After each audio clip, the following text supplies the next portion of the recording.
3, 2, 1. 7 things you probably didn't know you need to know. I'm Jamie East, and this is the Smart 7. Good morning, everybody. It's Wednesday, the 2nd of June, and it's Leave the Office Early Day. See ya! And a big happy birthday to Sergio Aguero, Tony Hadley, Liam Cunningham, and Charlie Watts. 7. There were 3,165 new cases of COVID-19 announced yesterday, but no new deaths in the UK for the first time since March 2020. Matt Hancock hailed it as a significant day, but warned that the pandemic is not over. And you can say goodbye to the Indian variant, as the World Health Organization have created a new naming protocol for variants in order of discovery rather than by location.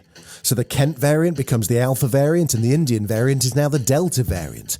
But the Delta variant continues to cause real concern as numbers of cases grow, with Nicola Sturgeon slowing Scotland's unlocking. With case numbers as high as they are in these areas and with a substantial proportion of adults not yet double-dosed, it is safer and more likely to protect our progress overall if we hold these areas in level 2 for a further period.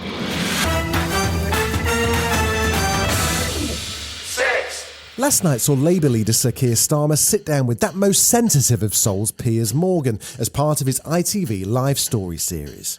We found out plenty about Keir, including the fact that his middle name is Rodney and that he loves a bit of Sunday football.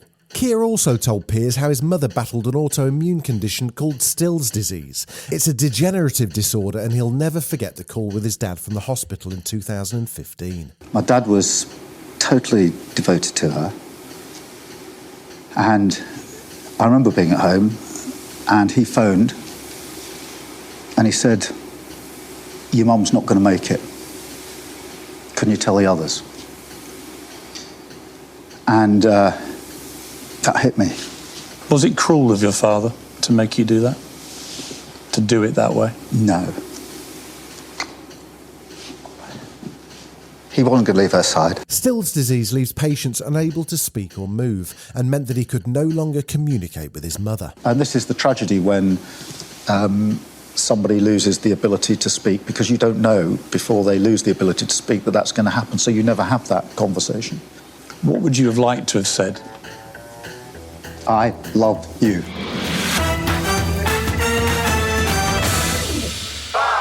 Joe Biden was in Tulsa yesterday to mark 100 years since the Tulsa Massacre, a dark period in America's history when a white mob murdered up to 300 African Americans. He drew parallels to today's growth in the rise of white supremacists and declared it was time to take action on Republican efforts to stifle voting rights across the United States.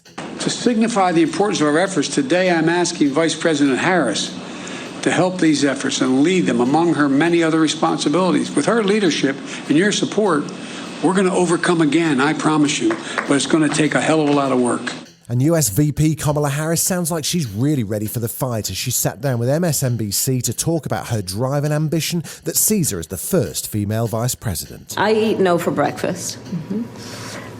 So have I been told many times during my career things from, "Oh, you're too young, it's not your turn." I've heard all of those things many times over the course of my career, but I didn't listen. After Naomi Osaka withdrew from the French Open tennis tournament because she wasn't prepared to do press conferences, there was a wave of support for her yesterday from all across the board. So Mo Farah. But if it affects their mental health and affect them, then I think we should definitely try and help in the situation. And I definitely, like myself, I've been in that scenario where you have 40 journalists, you've got the camera right in front of you, and it's nerve-wracking. Fellow player and champion Venus Williams described how she deals with the press. For me personally, how I deal with it was that I know every single person asking me a question can't play as well as I can and never will. So no matter what you say or what you write, you'll never light a candle to me. And Irish singer Sinead O'Connor. Yeah, I feel I identify very much with Naomi Osaka and what she's going through in the last 2 days. Fame at such an early age can cause problems. It's not easy for a young person. Still to come on the Smart 7, James Corden on Stevie Wonder, and a podcast producer goes viral. You're listening to the Smart 7. If you're enjoying it, you might also like the Smart 7 Ireland edition. Just search and follow us on your favourite podcast platform.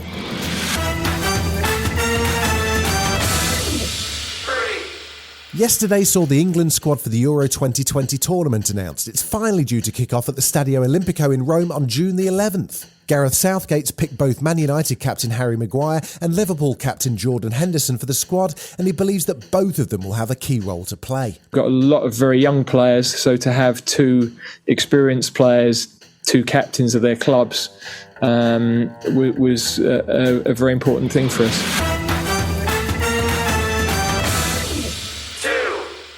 A podcast producer went viral yesterday, and it's all thanks to his mum. Ed Morris, who produces comedy shows and podcasts, including the new show Sound Heap, discovered an old voice recorder alarm clock that his mum gave to him before he went to college. It's been 15 years since she died, so he was both shocked and delighted. He appeared on BBC Breakfast to tell his story. Just been able to play it for the first time in decades, and my children have now heard their grandparents or their grandmother's voice, which they'd never done before because both my parents died before they were born. It's absolutely amazing. And does it still work now? Can you play it now? Let's go. Get up, Edward! Get up, Edward! That's loud enough for you. It's Get Up, Edward, which is what my mother would call me. That lovable rogue James Corden was on The Ellen Show yesterday, and he's really looking forward to being able to resume carpool karaoke once the pandemic has passed. It's been off air since 2019 when Niall Horan was the last guest. His favourite guest, though, was music legend Stevie Wonder, who actually called James's wife and sang down the phone to her. What I didn't know is when I got home, my wife Julia was actually in a bathroom stall at a restaurant when the phone rang. So I had this gorgeous image of her just being completely overwhelmed with emotion, but she was just literally in a toilet at a restaurant as he was singing this love song down the phone. And I'm glad I didn't know that at the time, because it was so moving when it happened in real life. This has been The Smart 7. Wherever you're listening, do us a favour and hit the follow button. We'll be back tomorrow at 7 a.m. Have a great day. Written, produced and published by Daft Dogs.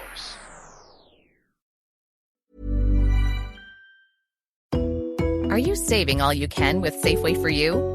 You may already know that you can save on groceries. But did you know that you can save up to $1 per gallon on gas at participating Exxon and Mobil stations? It's true. Up to $1 per gallon. Fill up at an Exxon or Mobil station today. Maximum gas reward is $1 per gallon up to 25 gallons on a single fill-up at participating Exxon and Mobil stations. Other restrictions and exclusions apply. For complete details, visit Safeway.com/rewards.